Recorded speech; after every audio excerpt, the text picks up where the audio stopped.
You were hired to manage safety, not to manage my investors. Victor Shaw leaned toward his investors and smiled. Watch this.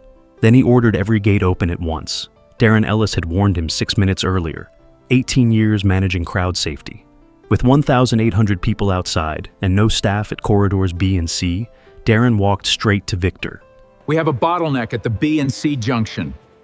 Open all gates, and we get critical pressure in 90 seconds. Darren held firm. 15 minutes. Let me place staff at both corridors. Victor glanced at the group. If you cannot work with us, I will find someone who can. Christine Novak arrived, chief executive of Peak Arena Group. She heard Victor's version. Turned to Darren. Your contract does not include veto rights. Log your concern. The call is ours. Darren asked for one thing. A signed statement confirming the gate decision belonged to management. Victor said, sign it. Standard procedure. She signed. Darren photographed the document, opened his email. Incident warning. Timestamps, corridor layout, staff gaps, every name. One extra CC added quietly. Sent 6:17 p.m. Nobody asked what that address was. A man in a dark gray suit stood at the edge of the investor group. Silver hair, said nothing. Just watched the gates. When Darren walked out, the man stepped forward. You just copied someone on that email? Darren nodded. The man checked his watch. Nothing more. Victor opened all gates at 6:22 p.m., turned to his investors. Full capacity. Our crowd systems handle it perfectly. 90 seconds later, Corridor B became a crush. 300 people hit the junction at once. A woman fell. Barriers went down.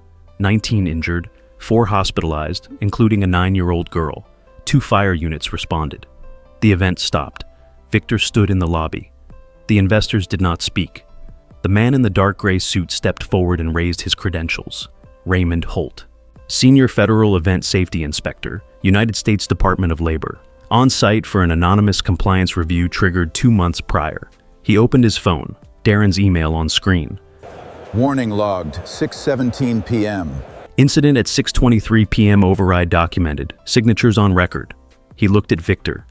This is no longer an internal matter. Victor Shaw terminated before midnight, barred from event operations for 5 years.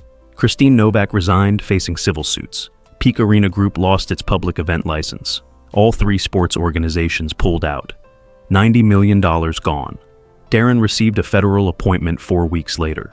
Lead consultant on the National Crowd Safety Standards revision. Tell me in the comments, who was the first person you thought of watching this? The most dangerous person in the room is not the one who makes the wrong call. It is the one who makes sure no one else can stop it.